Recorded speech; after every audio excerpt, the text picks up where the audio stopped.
Hey, welcome to the show. I'm your host today, Brian Prodoehl, and this is Speedify Live. So with me today is Mike Kane, and this is the live stream about live streaming. It's brought to you by Speedify. This is the show where we practice what we preach and take Speedify live. We started the show because we understand the power of live streaming, and we wanted to share our knowledge and other creators' knowledge about live streaming. And today we're going to answer all of your questions. So if you haven't yet, give us a follow, tell us who you're watching so we can get them on the show. Normally Alex hosts, but he is at a broadcasting show in New York today. So today we've got me and Mike. How you doing, Mike? Great. Thanks for having me, Brian. All right. So go ahead and ask questions and we will answer whatever you ask. So it's been a big few weeks as far as giving away data to people in Iran. So probably worth touching on that. So anybody that hasn't been following the news, sort of probably hard to believe at this point, but there's a lot of civil unrest going on in Iran. There's a lot of blocking of internet access and social media and, sort of ways to get the truth out. So people in Iran have found Speedify really helpful to, sort of be able to access the truth and get the truth out of what's going on. So we started giving 20 gigs a month of data to people in Iran, and we're going to continue to do so. It's been, the numbers have been pretty crazy. So at this point, 621,000 people in Iran have taken us up on that, and they've transferred over 200 terabytes. So there's some real numbers there. So hopefully the people there continue to find that helpful, and hopefully everybody sort of gets a peaceful resolution to what they want soon. We're really hoping for the best for everybody there, and so we're doing what we can to help. So I mean, we've added servers, we've sort of done what we can to keep things working, and so I appreciate hearing and support from people saying which servers are working, which ones aren't. We're probably seeing that on our our reporting side. We're probably seeing what's not working, but continue to tell us. All right. Do we have any plans to prevent VPN blocking? So yes, and so that's kind of been an ongoing thing for years now, and we kind of we do our best to jump around and use multiple domains and rotate in new IPs and do what we can to to get around whatever sort of blocking might be in place. Some places like China make it really difficult, and so I think some areas probably have better success than others. But I mean, our goal really is for it to work for 100% of people, and that involves being able to jump around and use different transports and use different domain names and sort of look like different sorts of traffic. And so we're doing all that stuff. All right. Looks like Amir has an interesting point there, saying that currently the problem in Iran is DNS poisoning. And so currently only DNS over HTTPS works. That's not uncommon in places. And so we hopefully Speedify works for that as well. I mean, we support using DNS over HTTPS to establish our connections and things. And so hopefully we continue to work. I know people have been jumping around and sort of shifting around and connecting to different countries and stuff. And so, if you're trying to connect from Iran and having a difficult time of it, maybe pick a different city or pick a different country and see how that works out for you. All right. I appreciate it. We're doing what we can to help you guys out. All right. So Ryan is asking, what's coming up next with Speedify? So in addition to continuing supporting people in Iran, we have some interesting things in the works. On one side of it, we are working to get more and more apps to work with Speedify connected. Kind of a common thing I hear from people is like, I love Speedify. It helps so much when I'm doing whatever. But if I need to use my bank, then I have to go in and disconnect it. We want to just fix that. And so we have app bypass in there already. So you can do things like Netflix and HBO Max, things that we might not expect to work through a VPN. So we are going to expand that and make that even easier and support more and more things in there. Mike, you working on anything interesting? Well, in that regard, we do have some really cool things coming up. So we have the disconnect prompt that went to the last version. So when you press disconnect on Speedify, you have a little prompt that asks you, you want to reconnect in a few hours or try another server. So what's coming up in the works is when if you do have a problem with the website in particular and you disconnect for that reason, definitely select try another server option, and hopefully that might fix some of your issues. And beyond next version, we might put in a little survey asking, are certain websites giving you problems? Is there certain reasons why the Speedify is being blocked? And hopefully we can get that data and react to it. Excellent. Yeah, and I know like the last couple times I've been on Office Hours, I've talked about some work that we're doing on the authentication side and to make that side easier. And I know you've been working on that on the app side of supporting different single sign-on providers. And so I think if anybody has a tough time remembering what password they're using with Speedify, we hear you. We're going to keep supporting that first party authentication. So if you want your Speedify account separate from everything, you can keep it that way. But if you'd rather just sign in with your Google or Apple or whatever, we're going to support that. So I know you've been working on that pretty hard. So I'm excited to roll that out. I think that's going to make things really easy for people. Yeah, I agree.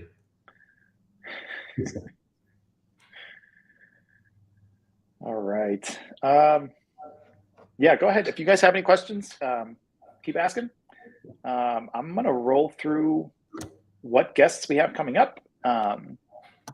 So on October 20th, we have Mural Arts Philadelphia. It's going to be back on. And October 25th, we are doing an IRL stream at the Bates Motel. So why don't you tell people what the Bates Motel is, Mike? Sure. So the Bates Motel is located in Glen Mills, PA, and it's dubbed the #1 haunted attraction in America. It basically has, the biggest, best hay rides, a great haunted house, and just a truly great atmosphere in the middle of a farm. So we're going to take Speedify literally in the middle of a farm, in the middle of nowhere, and stream you all the spooky stuff you can handle. It's going to be amazing. You're going to have so much fun. That should be cool. All right. So that's October 25th and October 27th. Relic IRL is going to be on, and he streams his tours of abandoned buildings. That stuff's really cool. I love seeing, what photography comes out of there. And yeah, some of those IRL streams get really spooky too. So very cool. I'm excited to see what he has to say. All right. Let's see.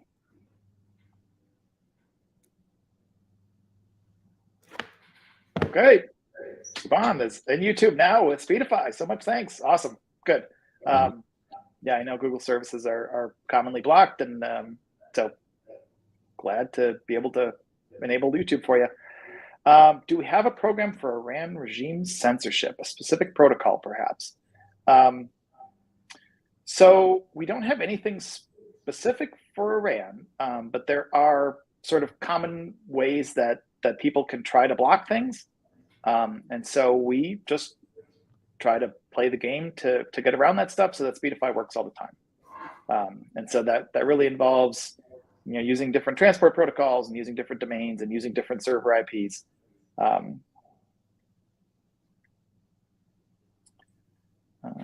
Let's see. Okay, so signing up from Iran doesn't work without first connecting to another VPN. Okay. Yeah, we'll see what we can do with that. I think that should be something that we can fix up.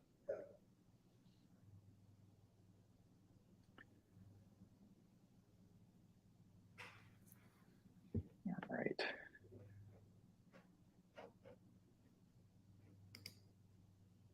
All right, looks like we have a question from Lee.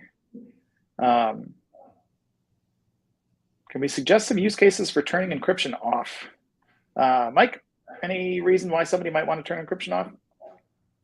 If you really need to squeeze a little bit more speed juice out of your connection, you could try that. I wouldn't recommend it, especially on a public Wi-Fi. But if you're at your home Wi-Fi and it's very slow internet, maybe turning that off might help boost it a little bit. But I don't think there's much overhead with our encryption protocols right now.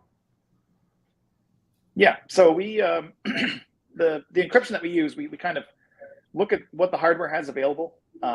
And most devices, laptops, most modern phones have hardware crypto support basically on the chip.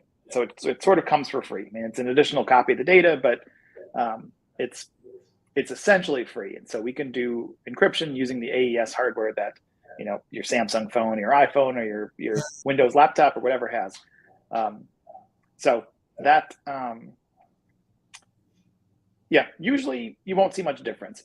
If you're really trying to hit, high hundreds of megabits or something, you may end up seeing some difference with crypto on and off. That's really the only time I would expect. If you're seeing 700 megabits and you think you might be able to get to 900, maybe turning crypto would get you off closer. But yeah, it's typically sort of comes for free because all the hardware has it. All right, Ryan VD asks, Speedify has a unique protocol though, right? So yes, Speedify is a unique protocol. So things that just try to block common VPN protocols like IPsec or OpenVPN or whatever, they're going to look at packet headers and say, hey, this is IPsec, so block it. Speedify is its own protocol, so we're not going to get stuck in with those sorts of VPN protocol detection things.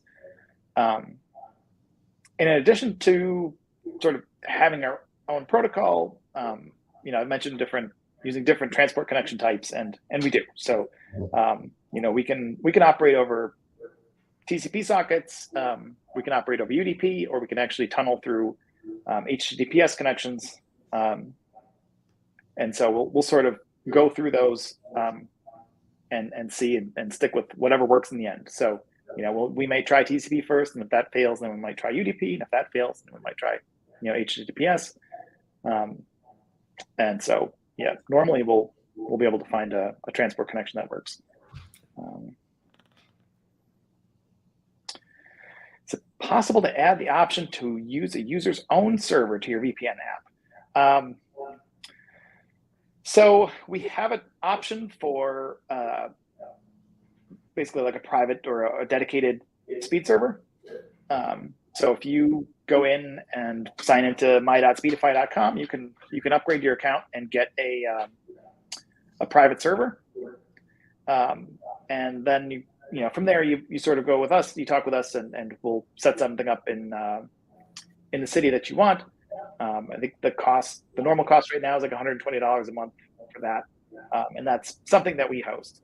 I think probably sometime next year we will support self-hosted speed servers. So I think doing something similar, you'll be able to log in there and get some information on how to actually set up your own server. But those really, they show up in the list, the normal like server list. But you see them; they show up under like a dedicated block, a list of dedicated servers, and you can connect that way.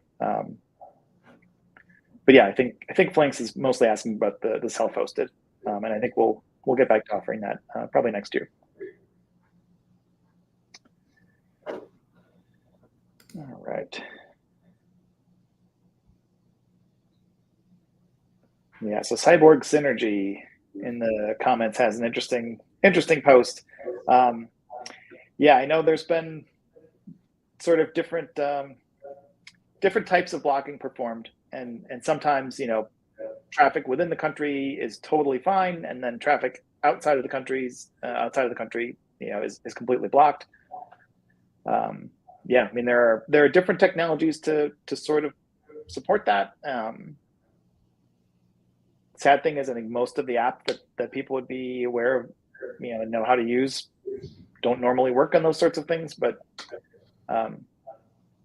yeah, something decentralized, something to really enable better communication in country would certainly help. And I think sad truth is there isn't a lot of technology out there to really help with that yet.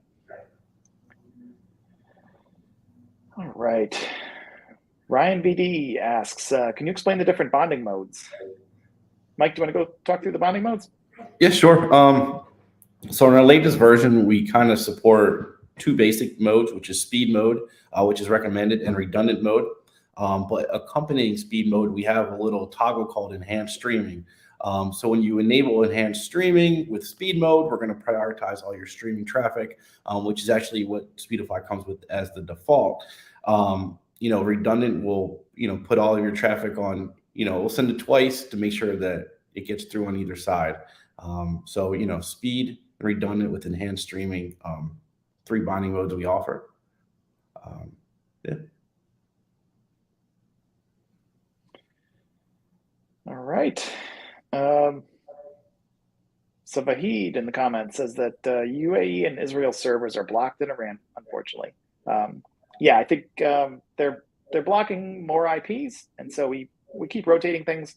So you may see those work at some point, but it's a little bit of a game of sort of rotating through things, and so yeah. Hopefully you found other countries and other cities to connect to, and it continues to work for you.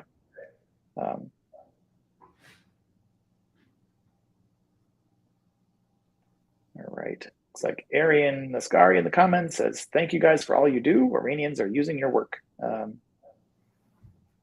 Yeah, we appreciate that. We hope that that there's a peaceful conclusion to everything going on. All right. TM asks, "Hello. Does multiple WAN help against deep packet inspection with Speedify?" So yes, I think the spreading things over multiple connections sort of makes it harder for any point in that path to kind of be able to tell the story of what a client is doing. What is somebody doing downstream? If you're sort of looking at a third of their YouTube stream, you could look at and say, yeah, it's a YouTube stream, but the data seems too low to really be that. And again, you're just sort of looking at packet size. And so as well, adding another encapsulation header on top of that stuff can also make that a little bit tougher too. So Ryan VD asks, "What is deep packet inspection?" So sort of piggybacking on TM's question. So deep packet inspection is when something is watching all the packets flowing through, and they're actually looking at the stuff in the packet to try to determine what it is. So if somebody says, this is my corporate office, I don't want people here to be able to watch Netflix.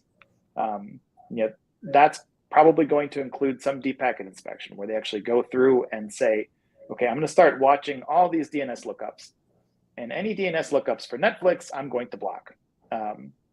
And so that really involves, watching packets and saying, okay, anything that looks like DNS because it's using this port, is the response, does it have Netflix in it? Then block it. You're actually looking at bits of the packet to determine what to do with it.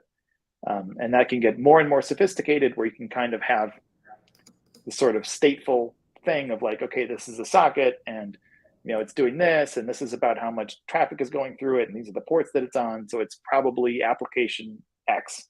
You can get really sophisticated with deep packet inspection and say, okay, these flows are for these services, and that's all through that DPI or deep packet inspection. So back to TM's question, yeah, splitting up stuff across multiple networks can make that much harder to do, especially when you're looking at sort of the traffic history and having all of a sudden, there's a bunch of traffic coming over and there was no setup for it. It's because the setup was all on one connection and the flow was on another, that sort of thing. So spreading things across multiple connections can make it much harder to tell the story that's going on. All right. Ryan Beatty asks, "What are you guys using to stream right now?" So the app that we're on right now is StreamYard.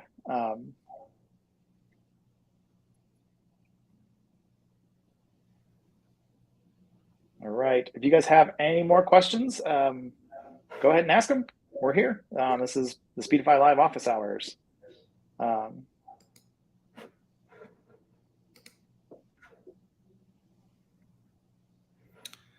Brian, the cyborg question, I did translate it. Hopefully it's not butchered, but he asked, with which internet could you use Speedify because it doesn't work for Iran cell in his home internet? Okay. So do we have I would try to pick different servers. I mean, I guess the question is, can you log in and see a server list, or can you not even log in at all? If you can see a list of servers and you just can't connect to any of them, I would try to bounce around to other locations, hopefully you land on one that works.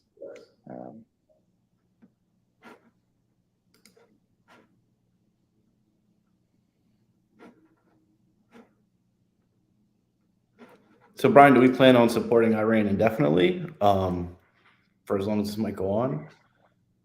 I don't know that we've really decided yet. I think we will have to kind of wait and see. And I think, I'm really hoping for, a nice, peaceful conclusion that everybody's happy with soon.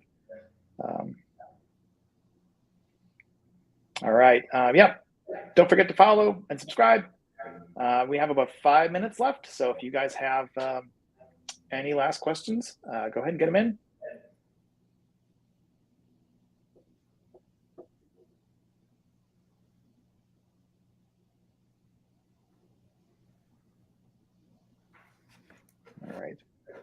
I know TM is behind that Smooth WAN project. Nice. Integrating Speedify into like a Raspberry Pi and putting it in line with your home Wi-Fi.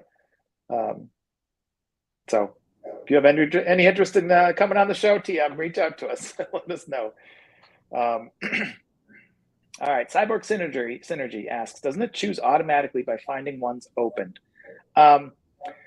So the way that, like, if you are picking a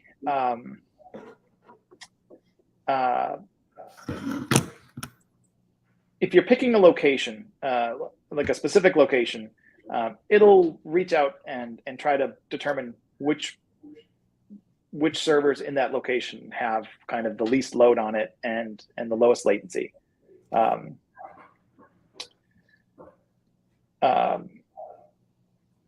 And so it should pick the one there. If it's just setting to connect to the fastest server, it's kind of the default, it's going to look through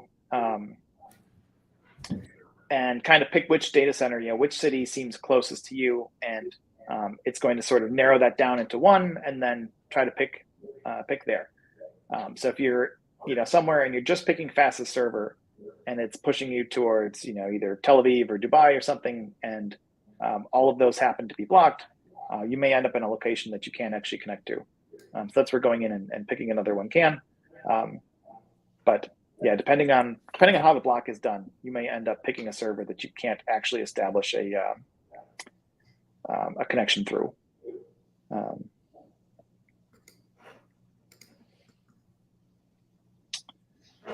All right, so Payne says, these days I've got some errors about the capacity of the servers. Is there any way to solve that? So probably the easiest way to solve that, if you can, is to buy Speedify. So if you're a paying user, you have access to a bunch of premium servers. We have some premium servers in every city that we're in, and those are reserved just for paying customers.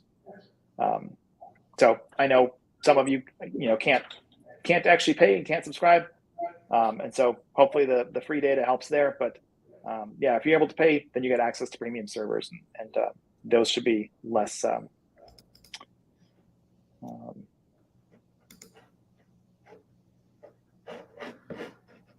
right. So Ryan BD asks, what's the difference between fastest server and closest server? Do you want to take that one, Mike? Sure.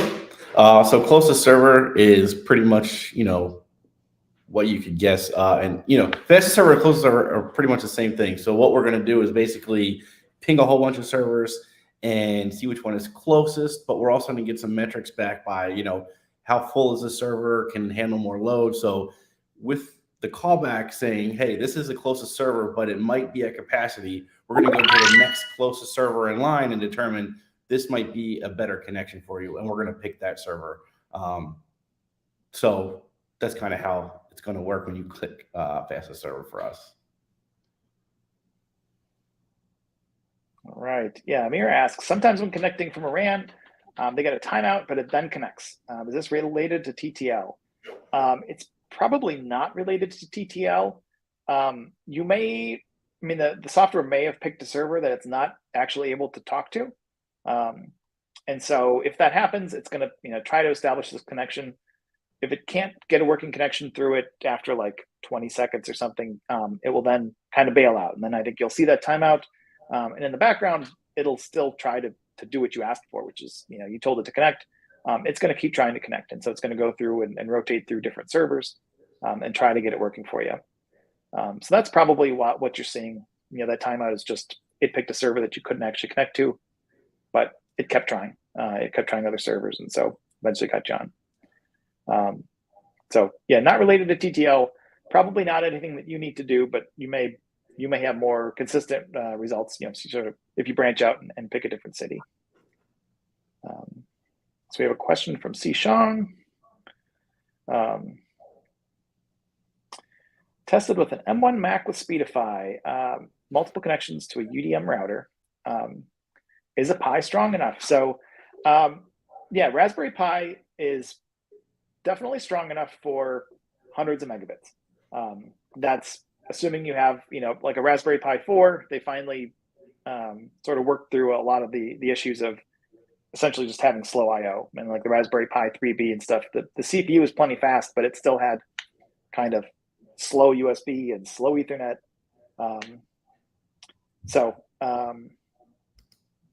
Yeah, I mean, if you can get your hands on a Raspberry Pi 4 that has like actual gigabit and fast USB and should be totally fine for whatever you need to do. And again, unless you're really, sort of cranking hundreds of megabits all the time, like heat and all that stuff won't really be an issue. Although with the Raspberry Pi 4, you probably want to get, a fan and heatsink sort of thing just to keep it comfortable all the time, because they do tend to run a little warm. But yeah, I would think Raspberry Pi would be plenty strong for whatever you want to do. All right, Doc Rock says Speedify is the best. Wouldn't leave home without it. All right, love to hear it. All right, we are a minute over. So if you guys have any last questions, go ahead and get them in, and I'm sure we have time for a couple more if they come in quick. Otherwise, let's see. Let's do a quick reminder. Looks like tomorrow, again, Mural Arts Philadelphia is going to be on with Alex. And then October 25th, we have that IRL stream at the haunted Bates Motel. It should be a fun one. So hopefully everybody's getting into the Halloween spirit. All right, TM says the latest version's working perfectly. Glad to hear it. That's awesome. Okay, TM caught a minor bug related to connection naming. I think that might already be fixed upstream. I think that was part of what, yeah. But yep, there's a couple issues around the connection naming, and I think the way that we can group things together internally in the app. And so, yeah, if I'm remembering what you're talking about, I think that might already be fixed upstream. And so next release should have that minor bug fixed. All right, I think we are at time. So if you haven't already, remember to follow or subscribe or whatever. And it's been fun. Thanks for being on, Mike. Yeah, thanks, Brian. Appreciate it. All right. Thanks, everybody.